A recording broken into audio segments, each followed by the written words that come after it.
Voilà, je me tourne maintenant vers Hervé Leroy, intervenant de la Maison de la Poésie, qui nous a rejoints. Bonjour.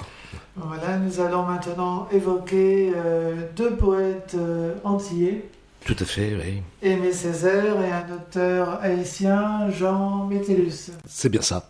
On va commencer peut-être par Aimé Césaire, que vous avez eu la chance de rencontrer à Fort-de-France en 2006 pour la Maison de la Poésie Nord-Pas-de-Calais. Oui, effectivement, et ça reste un grand moment, un très grand moment personnel, effectivement. C'était au moment où on était en pleine polémique entre notamment Aimé Césaire et Nicolas Sarkozy à l'époque, où Nicolas Sarkozy avait voulu inscrire dans la loi le rôle positif de la colonisation française, et il y avait une polémique qui s'était déclenchée à ce moment-là.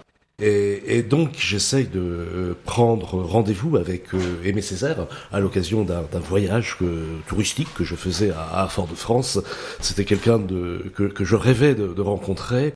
Et là, sa secrétaire, qui s'appelle Joël, me dit non, écoutez, il ne veut plus recevoir les journalistes, il ne veut plus parler de cette polémique, il est atteint au plus profond de lui-même par rapport à ses combats antérieurs vis-à-vis de cet aspect politique des choses. Et donc je sens que la porte se referme et qu'il sera extrêmement difficile de rencontrer Aimé Césaire. Et puis là je lui dis, écoutez, moi je viens pour la Maison de la Poésie Nord-Pas-de-Calais, je viens pour parler de poésie et uniquement de poésie. Et là, brutalement, la porte s'est ouverte et le mot de la secrétaire d'Aimé Césaire à l'époque était de dire, écoutez, si c'est pour la poésie, venez, ça lui fera plaisir. Il y avait encore beaucoup de monde qui venait le consulter encore à l'époque quand vous l'avez rencontré. Oui, il avait 92 ans, mais c'est vrai que il avait gardé son bureau parce qu'il était pendant plusieurs décennies député maire de Fort-de-France. Et là, bien sûr, il n'était plus en activité, il avait 92 ans, mais il avait gardé son bureau à la mairie de Fort-de-France. Et tous les matins, il venait recevoir les visiteurs qui venaient du monde entier pour le rencontrer. Et ça pouvait être des journalistes venus de métropole comme moi, mais ça pouvait être des étudiants faisant des thèses sur l'œuvre d'Aimé Césaire. Ça pouvait être des universitaires américains, parce qu'effectivement Aimé Césaire a beaucoup compté également aux États-Unis pour la promotion sociale des Noirs. Et donc c'est vrai c'était une référence, c'était une boussole, et on venait de partout le rencontrer. Et c'était un vrai bonheur parce que c'était simple. On était avec lui tout de suite dans l'essentiel, dans l'existentiel et dans le cœur de ce qui fait l'homme. C'était à la fois un poète, mais c'était aussi un homme politique et qui a revendiqué en fait à travers le concept de négritude comment dire. Oui, sur l'essence d'homme, c'est ça, c'est-à-dire que il avait cette belle phrase, c'est de dire que en étant profondément lui-même, en revendiquant profondément sa négritude, donc une différence, c'est là où il rejoignait l'ensemble des hommes. Et donc c'était un petit peu l'esprit d'Aimé Césaire. Et puis en plus effectivement, pour lui, un poète, c'est pas quelqu'un coupé du monde. Bien au contraire, c'est une poésie profondément enracinée dans l'action. Et c'est vrai que lorsque vous allez en Martinique et que vous parlez d'Aimé Césaire, là-bas c'est un peu le père de la Martinique. Enfin, il est adoré, il est vénéré.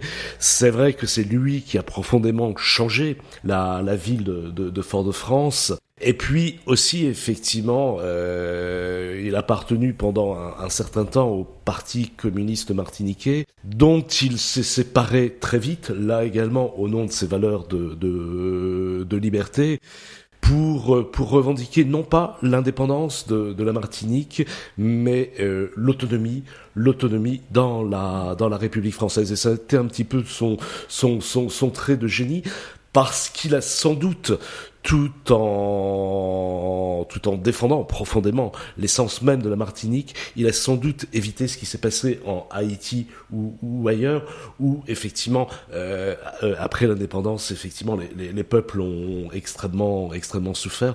Et dans son rapport à la République française, il a sans doute trouvé la bonne formule pour la Martinique avec cette notion d'autonomie. Donc effectivement, c'est un poète, c'est aussi un homme politique, mais c'est vrai que quand on le rencontrait, moi quand je le rencontrais ce jour-là, c'est surtout le poète qui m'intéressait.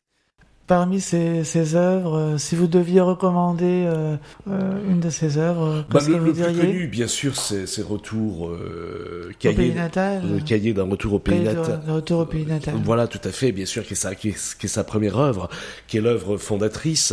Aimé Césaire aussi, effectivement, est un peu un enfant de la République française, dans la mesure où c'est un bon élève en Martinique, donc il est boursier. Et il arrive au lycée Louis le Grand à Paris, où sa première rencontre, c'est avec Léopold Senghor. Donc les deux grands hommes se rencontrent étudiants, inventent ensemble ce concept de la négritude. Et Aimé Césaire est quelqu'un qui a profondément intégré la culture française et la poésie française. C'est quelqu'un qui se situe dans la suite de Victor Hugo. C'est quelqu'un qui se situe dans la suite surtout des surréalistes. Il a eu un rapport très fort avec les surréalistes, et notamment avec André Breton, oui. qui part de Marseille pendant la Seconde Guerre mondiale pour se réfugier aux États-Unis, et qui, le bateau fait escale en Martinique, aux Trois-Îlets, et Breton qui est complètement désespéré à ce moment-là, parce qu'effectivement c'est la guerre, avec toutes les notions pétainistes qui règnent en France. Breton est un peu désorienté, et à Fort-de-France, il tombe sur une plaquette d'un auteur qu'il ne connaît pas, c'est Aimé Césaire. Et là, il retrouve un souffle dans cette poésie qui lui permet de ne pas désespérer du monde. Et tout de suite, il essaye de se renseigner, et le lendemain, les deux hommes se rencontrent, et naît une profonde amitié. Et quelque part, Aimé Césaire faisait du surréalisme sans le savoir. Et la rencontre avec André Breton légitime complètement son souffle, sa puissance, sa force de l'image dans sa poésie. D'ailleurs, quand vous le rencontrez à Fort-de-France, il vous parle tout de suite d'André Breton. Oui, alors ce qui est extraordinaire, c'est que il parle des grands hommes avec lesquels il a travaillé lui-même, et une espèce, pour moi, à l'époque, une espèce de statue vivante, et ça m'impressionne un peu. Mais c'est vrai qu'il parle de Breton comme s'il l'avait rencontré hier. Et il parle de sa mésentente et de son combat contre Louis Aragon avec colère, comme s'il l'avait rencontré hier. Et c'est un petit peu tout le siècle qui défile. Et c'est vrai que moi j'étais profondément impressionné. Peut-être que je perdais un petit peu ma position de journaliste, tellement impressionné par l'homme. Et donc à certains moments je tournais un peu en rond au niveau de mes questions. Et lorsque je sentais que les choses s'épuisaient, il était extraordinaire, parce que à ce moment-là, il se levait, il prenait son recueil et il lisait devant moi ses poèmes debout, à haute voix. Et tout d'un coup, le vieux monsieur de 92 ans, qui était assis dans son fauteuil un peu ratatiné, tout d'un coup, il redevenait immense, comme si c'était toute la terre de Martinique qui était en éruption. Et c'est ces moments-là où, à 3-4 reprises dans l'entretien, on a passé toute la matinée ensemble, ces 3-4 moments où il a repris en voix et en chair ces poèmes, ça a été vraiment de grands moments, et ça me reste profondément marqué. Mais c'est ce qui vous a marqué dans cet entretien. Oui, tout à fait, oui. Peut-être vous allez nous lire un ou deux poèmes de Aimé Césaire. Avec plaisir, oui. Peut-être justement, on en parlait à l'instant, un extrait du cahier. Je retrouverai le secret des grandes communications et des grandes combustions. Je dirais orage, je dirais fleuve, je dirais tornade, je dirais feuille, Je dirai arbre. Je serai mouillé de toutes les pluies, humecté de toutes les rosées. Je roulerai comme du sang frénétique sur le courant lent de l'œil des mots, en chevaux fous, en enfants frais, en caillots, en couvre-feu, en vestiges de temples, en pierres précieuses assez loin pour décourager les mineurs. Partir. Mon cœur bruissait de générosités emphatiques. Partir. J'arriverai lisse et jeune dans ce pays mien, et je dirai à ce pays dont le limon entre dans la composition de ma chair, j'ai longtemps erré, et je reviens vers la hideur désertée de vos plaies. Je viendrai à ce pays mien, et je lui dirai, embrassez-moi sans crainte, et si je ne sais que parler, c'est pour vous que je parlerai. Et je lui dirai encore, ma bouche sera la bouche des malheurs qui n'ont point de bouche, ma voix, la liberté de celles qui s'affaissent au cachot du désespoir.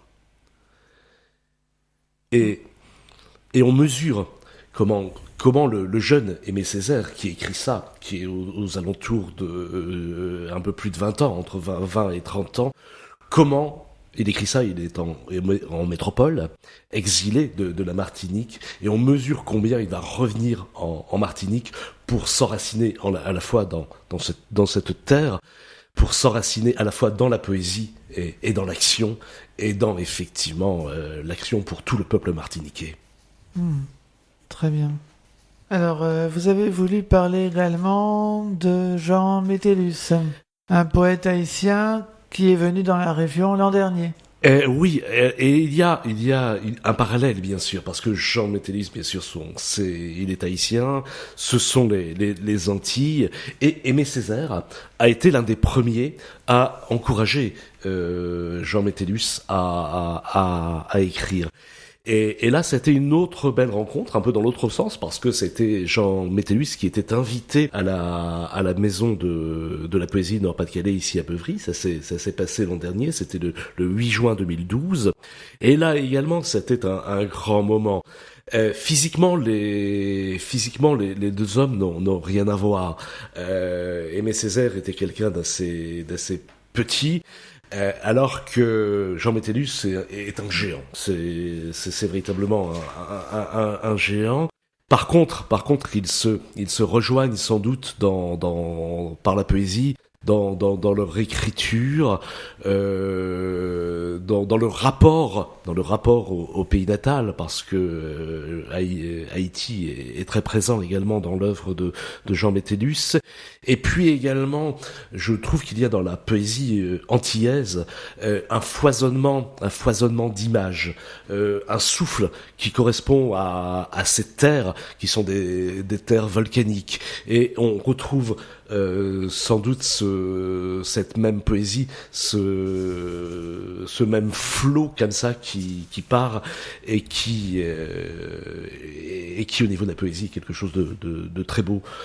Peut-être un extrait également peut-être de Jean Métellus qui lui se souvient peut-être de l'écolier haïtien qu'il était, et il parle à cet écolier haïtien, lui devenu aussi aujourd'hui un grand poète.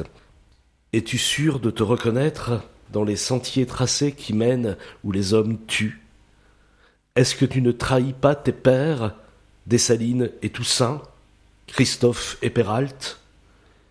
Est-ce qu'il est naturel d'aimer les livres et les auteurs, et toute cette sorte de vie qui sanctifie les choses sur du papier, sans toujours tenir compte d'une chair qui souffre et qui attend, d'un cœur qui bat, des yeux qui rient, des mains taillées pour la roue et le piano, des doigts sculptés pour la plume et les clous.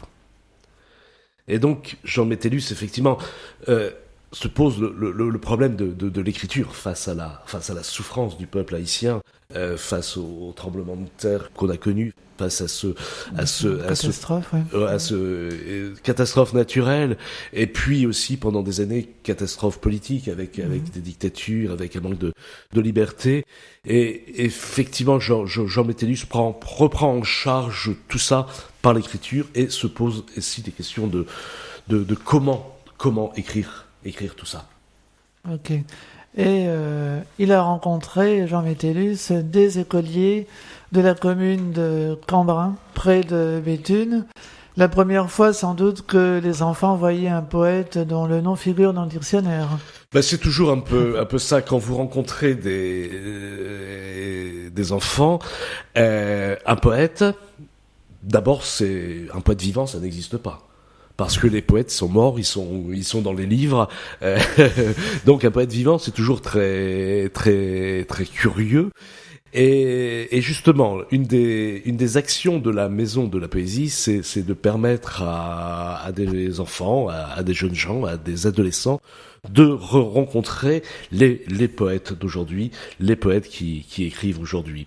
Et donc, effectivement, les élèves de Cambrin avaient la chance de ce jour-là de rencontrer Jean Métellus, poète qui est déjà dans le dictionnaire, poète dont le théâtre a été monté par Antoine Vitez, poète mondialement reconnu, connu, lu. Et effectivement, les enfants étaient assez impressionnés dans un premier temps. Et puis finalement, parce que les poètes gardent aussi leur âme d'enfant, finalement la rencontre et la discussion se sont établies très vite.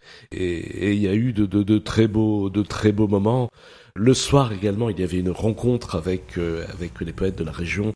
Et Jean Métellus, avant de repartir sur Paris, a pris tout le monde dans ses bras. Et c'était assez impressionnant de se retrouver dans les bras de ce géant physique, mais aussi de ce géant de la poésie.